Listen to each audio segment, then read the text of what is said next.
para la ponencia de Séverine Durand, profesora investigadora del CIESAS Unidad Noroeste. Muchas gracias, Séverine. En verdad me gustaría hablar de cosas mucho más placenteras y más ligeras de aquellas que les voy a estar ahorita platicando.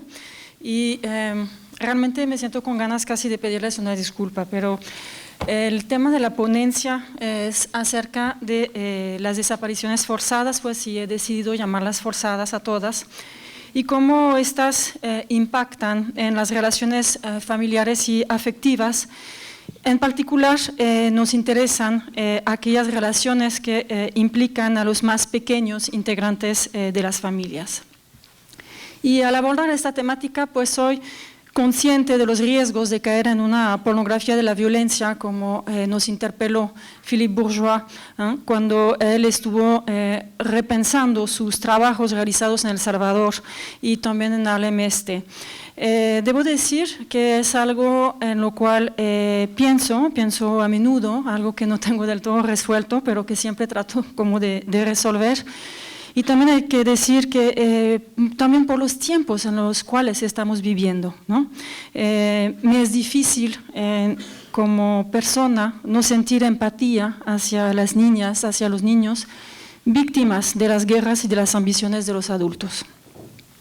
Y en tanto antropóloga, pues me interesa problematizar esta situación desde una herramienta clásica de la antropología, el parentesco, y con base en un estudio de caso, es decir, un método también que nos define a las y los antropólogos.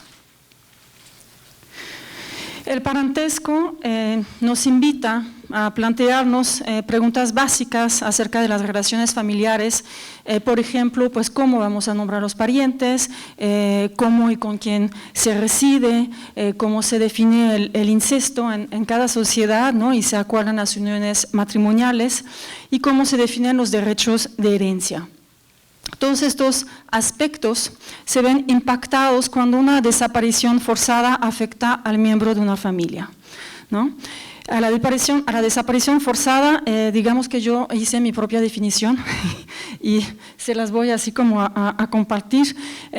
Yo la definiría, digamos, como la pérdida de evidencia de vida de una persona, ¿no? Una persona de la que se presume o se sabe que fue sustraída a la fuerza por actores armados, sean estos agentes del Estado o criminales, ¿no? que actúan con la protección de estos. Entonces, habiendo explicado lo anterior, cómo es que yo veo las cosas luego de algunos años de acompañar, más bien desde el activismo, un colectivo de personas desaparecidas y de hacer algo de trabajo de campo en el último año, lo que puedo decir es que en las familias que son víctimas de desaparición de uno o varios de sus miembros, se vive una profunda incertidumbre acerca del estado vital de la persona, que se traduce en una pérdida ambigua, según lo califica Pauline Boss. Y también, como lo pudo mostrar Fundar en su informe sobre el caso Ayotzinapa, la familia se encuentra fracturada, ¿no? Ahora que uno o incluso varios de sus miembros están ausentes, algo que desestructura su funcionamiento, además del dolor pues, que esta pérdida genera. Se siente tristeza, se siente enojo, se siente ira, diría Renato Rosaldo, pero no hay certeza de lo que le pasó a esta persona. Ni vía tampoco para expresar esta ira y canalizarla, ¿no? Como lo pudieron hacer durante un tiempo los ilongotes afligidos cuando se iban a una cacería de cabezas. Me interesa entonces reflexionar y visibilizar la situación de las niñas y los niños parientes de personas desaparecidas, quienes se preguntan, así como también lo hacen las personas adultas, ¿no? ¿Dónde está mi papá? ¿Qué estará haciendo? ¿Estará vivo? ¿Estará muerto? ¿Nos habrá abandonado? ¿Será un fantasma? ¿Por qué los adultos no me dicen qué pasó y quién soy yo de esta persona? ¿Todavía somos familia? Estas preguntas son difíciles de responder de parte de sus parientes adultos, porque tampoco saben, además del contexto de estigmatización de las víctimas, fomentado por una narrativa oficial bélica, y las representaciones sociales que esta misma narrativa genera y son reproducidas en los medios masivos de comunicación. Como saben, y bueno, yo soy la última en esta mesa, pues las desapariciones forzadas en México no son un fenómeno nuevo, tampoco en América Latina. Esas desapariciones originarias de las que nos platicó Nacho ahorita.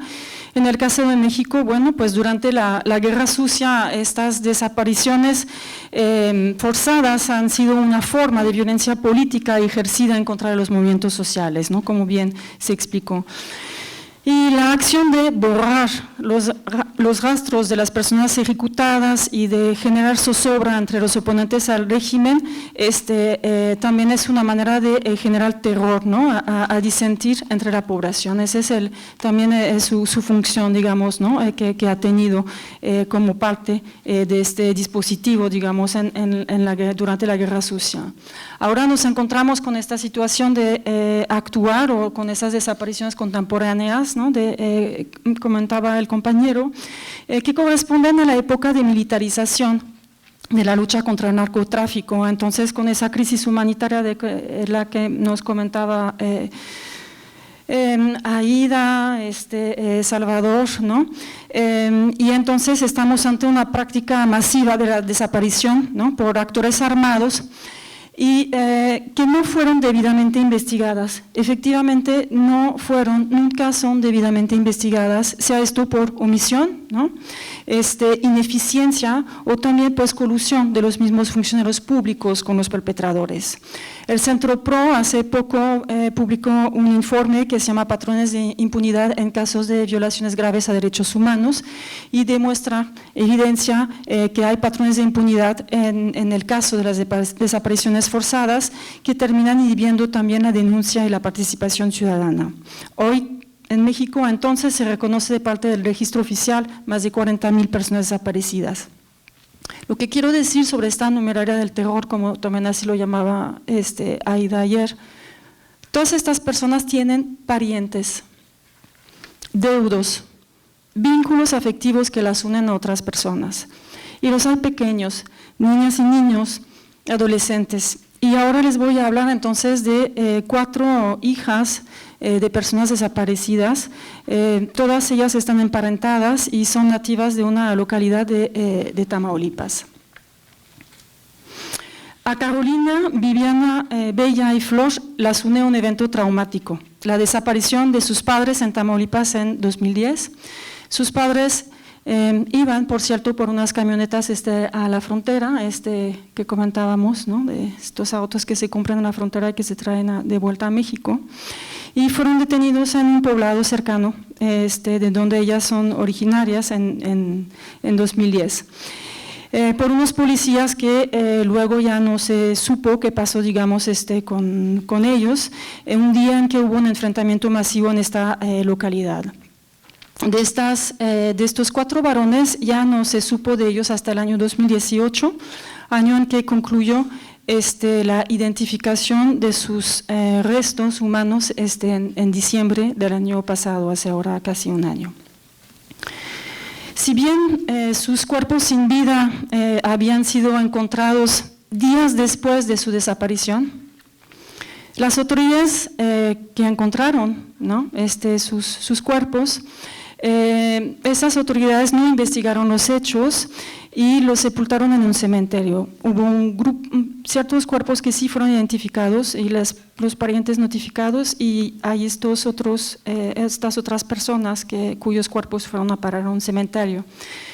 Esto a pesar de que los familiares de Carolina, Viviana, Bella y Flor habían presentado una denuncia por desaparición. Y fue por la búsqueda de una madre de estos 4 varones desaparecidos, y gracias también a una cita a través de una ONG que trabaja de cerca con la Fiscalía de Tamaulipas en 2007, que la fiscal en turno ordenó literalmente a los ministeriales hacer su trabajo, y el cual concluyó con la localización de las personas desaparecidas en 2010 y su identificación, 8 años después de los hechos. Quien nos buscó incansablemente por casi 9 años es Olivia. Ella es suegra de Rolando, a quien vemos aquí en la fotografía. Todos estos nombres no son reales. Y a Olivia le importaba encontrar tanto a su hijo, Daniel Alberto, como a Rolando, el padre de sus nietas, Carolina y Viviana. Cuando conocí a Olivia en el año 2016, yo estaba haciendo mi investigación sobre desplazamiento forzado en el noreste. Entonces supe de sus nietas, Carolina y Viviana, las pueden ver ubicadas en la generación más abajo, que son los 4 casos que a mí me interesan comentar. Y ella me contó que las llevó justo con su hija Silvia al puerto internacional en Matamoros en el año 2011 para pedir el asilo a los Estados Unidos, un año después de la desaparición de su yerno y también de su hijo, ¿no? Ella en este momento acompañó a su hija, a sus nietas al puente internacional, pero ella decidió quedarse en México. ¿Por qué? Porque no quería, quería seguir buscándolos y teniendo el asilo uno no puede estar en México. En esta gráfica también lo que pueden observar es, con color rosa, son las 4 personas desaparecidas, los 4 varones, ¿no? Padres entonces de las 4 niñas y adolescentes que tenemos aquí señaladas en la parte baja de la genealogía. Entonces todas ellas son hijas de varones desaparecidos. Uno de ellos, Rolando, era padre de una adolescente, Flor, ahora fallecida, cuyo caso da cuenta de cómo la desaparición arrasa con la vida de los descendientes. Flor y Carolina cursaban la secundaria cuando sus padres y tíos fueron desaparecidos. Al día siguiente, las esposas y hermanos se reunieron en casa de la mamá de Flor y las primas estuvieron juntas mientras los adultos hacían llamadas a conocidos. Cuenta Carolina, que cuando llamaron les dijeron que había habido una balacera en Villa de Bravo, que no recomendaban que se acercaran para allá porque estaba muy feo. Y que lo que habían visto y escuchado sus conocidos en esta localidad es que se habían llevado a mucha gente y que simplemente los bajaban de los carros y que se los llevaban. Ante el peligro, los adultos esperaron unos días para realizar una expedición al poblado. Y bueno, así pasó, pasaron varias semanas sin que encontraran rastros, ¿no? Se presentó una denuncia por desaparición. Y mientras tanto, Flor y Carolina, las primas, no fueron a la escuela y se quedaron resguardadas en sus respectivas casas. Luego volvieron a ir a la escuela en los meses siguientes y la una y la otra compartían su sentir, ¿no? Eran adolescentes, en ese momento tenían 14 años, estaban en la secundaria. Y sin embargo, sus trayectorias se separaron cuando Flor, cuenta Carolina, trató de buscar cómo sobrellevar todo lo que estaba pasando por otros caminos. Y le pregunté ¿cuáles? Y me dice, pues como malas compañías, empezó a descuidar la escuela, empezó también a consumir drogas y todo eso. Y Carolina agregó, pues me dolió mucho lo que pasó porque yo sentía su mismo dolor y quería ayudarla también, pero pues también entendía. Cuando nos venimos a Brownsville, ya no tuve comunicación con ella y estando acá nos enteramos de que ella había fallecido, la mataron. Ella se había juntado con este grupo. Mi pensamiento, o el de todos, es que lo hizo como para buscar ella, por su parte, a su papá. Y estando ahí, pues, ese grupo tuvo un enfrentamiento con los soldados y ella falleció. La búsqueda del padre tuvo un desenlace fatal para Flor y debió significar un profundo dolor para sus parientes. Las primas de Flor, refugiadas en Estados Unidos, pues ya no tienen contacto con la familia paterna porque a raíz de estos dramas sucesivos se encerraron en el dolor y se refugiaron en el consumo de alcohol.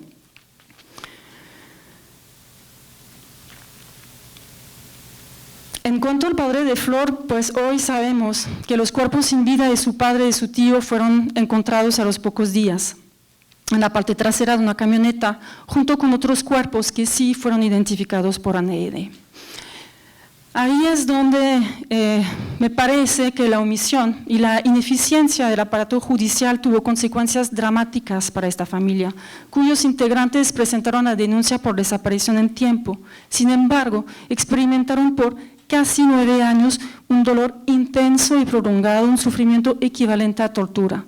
Flor sobrevivió cerca de 1 año a la desaparición de su padre y esa experiencia de tortura.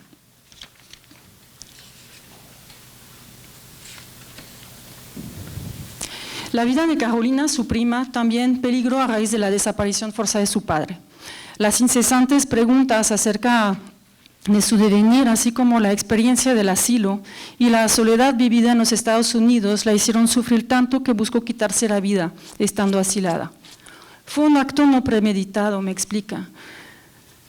Por un momento se me pasó por la cabeza cómo hacer algo para quitarme la vida, pero no fue precisamente con este fin. Lo que quería era dormirme, descansar. Entonces, lo primero que se me vino a la mente fue tomarme pastillas, dice Carolina. Descansar de tantas preguntas. Todo el tiempo estaba pensando, ¿cómo estarán? ¿Les habrán hecho algo? ¿Tendrán frío? ¿Tendrán hambre? ¿Tendrán miedo? Y tenía la esperanza, dice, de que en cualquier momento íbamos a saber algo de ellos o que de repente iban a llegar a la casa y iban a tocar la puerta y que todo iba a estar como antes. Era como una constante de hacerme preguntas, ¿por qué ellos? ¿Por qué tuvo que ser así de repente? Además, el proceso de solicitud de asilo es violento y dio lugar a muchas incertidumbres y pérdidas. Carolina fue separada de su madre y hermana menor cuando ellas fueron enviadas a un centro de detención para mujeres. Dice, a mí por ser más grande, tenía 14 años, me separaron de mi mamá, me mandaron con otras niñas. Entonces el sentido del tiempo se distorsionó ante la soledad. Duró ahí, dice, como 3 semanas, pero a mí se me hizo mucho más que eso. Cuando salieron del centro de detención y se les concedió residir en Bronzeville con una tía abuela, dice que por más familia que sea, pues era una casa que no era de nosotros, tratábamos de no molestar mucho. Y tener que ir a la escuela pues se hizo difícil porque era completamente distinto de lo que yo conocía, el idioma, las clases, los horarios, todo era diferente. Me sentía frustrada por no poder saber y yo estaba en la escuela prácticamente todo el día, llegaba a mi casa hasta la noche, pues estaba lejos y ya veía a mi mamá nada más para cenar y nos dormíamos. Y ya otra vez otro día, entonces no la veía ni a ella ni a mi hermana y a veces yo llegaba a la casa y ya todavía no llegaba, porque se iba a trabajar con mi tía. Entonces llegaba tarde y eso también era difícil porque no la veía. Carolina pues experimentó mucha soledad en el asilo y lo que más le pesó fue la frustración, el cambio tan drástico, sentirme sola y la incertidumbre otra vez de no saber lo que iba a pasar. Además de lidiar con las dudas acerca del paradero de su padre, había que lidiar con nuevas pérdidas e incertidumbres. En México, pues residían en el mismo solar que sus bisabuelos maternos, a quienes llaman los abuelos, juntos con sus primas Yasmín y Soledad. Podemos ver aquí en azul todas las personas que vivían en un mismo solar, son 4 generaciones, ¿no? En Paradas de Viviana, es su hermana menor, vivíamos todas en un lugar y pues estaba mi casa, estaba la de ella, de mi prima, ¿no? Y luego la de mis abuelos, los abuelos, residían de forma matrilocal, en distintas casas ubicadas en un mismo solar, donde los vecinos pues eran familiares de 4 generaciones distintas, una forma de vida que las niñas perdieron al obtener el asilo en los Estados Unidos. Para Viviana, quien tenía 9 años cuando fue llevada a la frontera con los Estados Unidos para solicitar el asilo, de su infancia recuerdo que creció en un pueblo chico, con calles sin pavimentar. Yo nací ahí y crecí con mis primas, siempre ahí juntas, y mi hermana también, pues cuando estaba chiquita, casi siempre salíamos a jugar, casi no usábamos los teléfonos y pues ahí nos encantaba andar en la arena y todo esto. Me acuerdo también cómo iba a la primaria, era muy cercana con todos mis amigos. Yo digo que eso fue lo que me dolió más de irnos, porque yo tenía una conexión pues bien cercana con todos mis compañeros. Cuando se fueron a los Estados Unidos, pues dice, lo único que recuerdo es despidiéndome de mis compañeros de la escuela. Yo iba sin uniforme, ya lista para venirnos, y ahí fue cuando nos tomamos una foto. Esa fue la última vez que yo los volví a ver a muchos de ellos. No obstante la distancia física, gracias a las redes sociales está en contacto con sus amigos del pueblo hoy día. Y además, por ser temporada vacacional, cuando pude hablar con ella, estaba de visita a una de sus primas. Viviana, entonces, la más chica de las hermanas, hay que decir que se había visto muy afectada ante la imposibilidad de procesar esta pérdida, esa pérdida ambigua de su papá, ¿no? Y los constantes enfrentamientos armados que ocurrían en el pueblo. Su sistema neurológico, aún en proceso de formación, se vio severamente afectado. Empezó a padecer convulsiones y el diagnóstico del neurólogo fue, según dice ella, ellos creían que era más que nada mucho estrés y era la manera en que mi cuerpo decía, era la manera en que se podía quitar todo el estrés que tenía. Y sí, estuve en medicación mucho tiempo, estuvo por 4 años medicado. Fue atendida por un psicoterapeuta, todavía del lado mexicano, por medio de la técnica de dibujo de juegos. En una oportunidad representó la ausencia del padre, cuenta. La psicóloga me puso a jugar con una casita, era como una casa grande de muñecas, creo que había también un pastel de cumpleaños y lo había puesto en una mesa. Y había un monito que era niño, no sé por qué, yo lo puse en el cuarto porque estaba dormido y los demás estaban abajo en la cocina. Y luego ahí ella vino, la psicóloga, y me preguntó por qué yo había puesto al papá en el cuarto dormido. Entonces yo no tenía respuesta, nada más dije, estaba cansado y quería descansar. Ella escribió algo, no sé, pero ella sabía que había una ausencia ahí porque yo lo había puesto separado de los demás. Le digo, ¿tú qué crees? Yo creo eso, la verdad, porque ahí yo no sabía de lo que estaba hablando ella. Yo solo lo había puesto ahí porque lo quería poner ahí. Ahora que lo pienso, sí creo que era por eso, porque todos los demás los ponía abajo y ese era el único que estaba separado. La familia estaba fracturada, con un miembro separado del resto de sus integrantes. El no saber dónde estaba su padre la paralizó en realizaciones de acciones tan trascendentales para ella como rezar, porque no sabía si pedirle a Dios que lo cuide en caso de que esté vivo o pedirle a Dios que esté descansando en paz.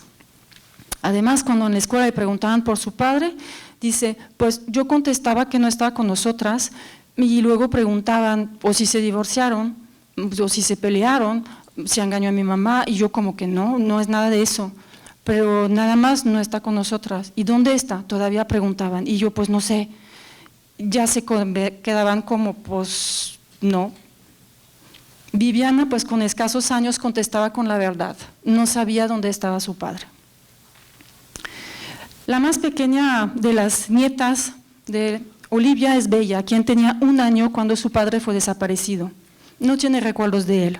Y tuvo la certeza de quién es su padre en 2018. Hasta entonces, su familia materna había guardado en secreto su identidad. Cuenta su abuela Olivia, su abuela en vía paterna. Bella, cuando hizo su primera comunión, le pidieron el nombre de su papá, de su mamá, de sus abuelos. ¿Y cómo se llama su papá? Y entonces su abuela materna dijo Roberto, como el nombre de su abuelo. Y la nieta contestó, no, dijo, mi papá verdadero, él no es mi papá, él es mi abuelo. Le dijo a su abuela, dame mi acta de nacimiento porque la tengo que llevar a la iglesia. Y se la dieron. Y ella se fue con el acta y vio que su papá se llamaba Daniel Alberto González Martínez. Y empezó a preguntar ahí, por eso mi tío Lalo me quiere tanto, porque eres hermano de mi papá. Y Mimi, porque a mí me dice Mimi, es la mamá de mi papá, por eso me quiere tanto. Y ella así sacaba conclusiones. El momento de la verdad, que para las hijas e hijos de personas desaparecidas en América Latina, significa el día en que aprenden de la boca de sus parientes qué fue lo que pasó con su familia desaparecido, llegó en el caso de Bella por la interfaz de la pequeña con el Estado. Fue cuando tuvo la oportunidad de conocer sus papeles de identidad, cuando obtuvo una respuesta a su pregunta, ¿quién es mi padre? Más adelante, al inicio del año 2018, su madre tramitó su pasaporte mexicano y solicitó la visa para ingresar a los Estados Unidos. Cuenta la abuela. Cuando arregló su visa, yo le di a su madre todos los papeles del juicio de presunción de muerte. Y fue a las entrevistas y ahí le empezaron a preguntar, ¿por qué traes esto? El papá de la niña está desaparecido. Y dijo que sí. Entonces la niña oyó toda la historia. ¿Quién hizo el juicio?, le preguntaron. No, pues un hermano de él. ¿Cómo se llama? Eduardo. Entonces, cuando Bella regresó de la entrevista, pues dijo a su abuelita, ¿sabes qué, mami? Ya no te voy a preguntar nada porque yo ya me enteré de todo. Es bien inteligente mi nieta, cuenta la otra abuela. Ya sé la realidad, ya sé lo que pasó, ya sé que mi papá está desaparecido y no te preocupes en darme explicaciones, yo ya entendí. Dice la señora que sintió que el mundo se le vino encima porque ella trataba de no decirle para que no sufriera, por eso le estaba ocultando, pero al final Bella se dio cuenta como quiera. La relación al Estado por medio del registro civil, pero también del aparato judicial, pues es clave para la definición legal de la identidad de las personas, su estado civil y condición vital.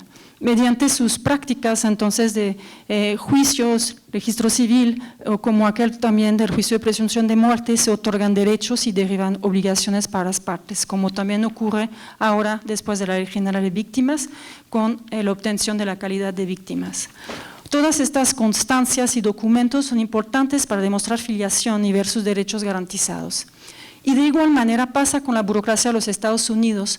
Por ejemplo, cuando solicitó el asilo fue fundamental presentar pruebas, tanto la denuncia de desaparición, las afectaciones al estado de salud de Viviana, incluso la relatoría de los enfrentamientos armados en el pueblo.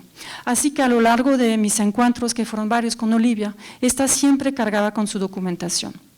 Pues los estados piden pruebas para otorgar derechos y emiten constancias para acceder a estos. La abuela de Bella, Carolina y Viviana actuó como una bisagra entre estados, familias materna y paterna ahora distanciadas, generaciones, pero también entre el mundo de los vivos y de los muertos. Fue una buscadora incansable que consiguió dar con la verdad acerca del paradero de este hijo que se me perdió, como ella dice. Un suceso de desaparición forzada donde 4 personas fueron detenidas por policías y asesinadas, quienes quedaron en calidad de desaparecidas por más de 8 años, devastó la vida de decenas de sus parientes. En cuanto a las más pequeñas, niñas y adolescentes, las 4 fueron impactadas de manera considerable por este drama y volcaron hacia sí la violencia, por medio de actos y conductas suicidas y sufriendo manifestaciones graves de estrés postraumático. La desaparición forzada es un crimen de lesa humanidad asimilable a tortura. Este dramático hecho no solo destrozó una familia, sino que engendró varias familias fracturadas. 4 hogares se vieron privados de un padre y esposo. Además, el ambiente de impunidad y la extrema violencia armada convenció a la abuela de llevarlas al puente internacional para pedir el asilo en los Estados Unidos. Pues gracias al asilo sobrevivieron, pero también perdieron una forma de vida. Esa residencia matrilocal donde la familia materna es el primer grupo de adscripción y referente en la vida. La abuela ella pues no quiso solicitar el asilo, ¿no?, para poder circular entre ambos países y buscar a sus seres queridos. Buscó entre cadáveres a su hijo y su yerno, revisó escondidas las decenas y centenares de cuerpos apilados en las funerarias de San Fernando. Se presentó en todos los lugares donde se anunciaba que habían encontrado cuerpos, siempre y cuando sus ingresos de trabajadora del hogar, sí, le permitieran sufragarse los traslados. Dio entrevistas en medios, participó en actos de protesta en Texas, en Tamaulipas, siempre sola uniéndose a otros colectivos, nunca perteneciendo a uno. Me solicitó repetidas veces consejos y contactos para definir su actuar con las autoridades y tuve que investigar por mi lado para acompañarla. Para concluir, desde la temática del parentesco, quisiera destacar que la relación entre la abuela y las nietas fue crucial para que éstas tuvieran acceso a la verdad. Estas experimentaban ambivalencia y temor también ante sus salidas para buscar a su padre tíos en fosas, pero también la admiran y agradecen por ser la persona a través de la cual llegó la verdad. El silencio está impuesto desde los agentes del Estado. Desde el momento en que desaparecen personas, que borran sus rastros, cuando no investigan las denuncias en el debido momento. Las personas adultas son víctimas de este silenciamiento y lo reproducen hacia los más pequeños. Pues ¿cómo contestarle a un nieto, a una hija que no sabes dónde está su papá? Las niñas de este estudio manifestaron por una parte tener una memoria muy aguda de los días que siguieron a los hechos de desaparición en el caso de la nieta mayor, y por otra parte rechazo hacia los parientes que guardan silencio porque no entienden por qué es así. Romper las lógicas del silenciamiento del Estado que mantienen la impunidad a las denuncias por desaparición fue lo que hizo la abuela Olivia al no solo buscar, sino al hablar con su hija y sus nietas y resguardarlas fuera del territorio nacional. Así fue como transgredió este orden impuesto, asumiendo una función de bisagra entre mundos, burocracias y generaciones. Gracias.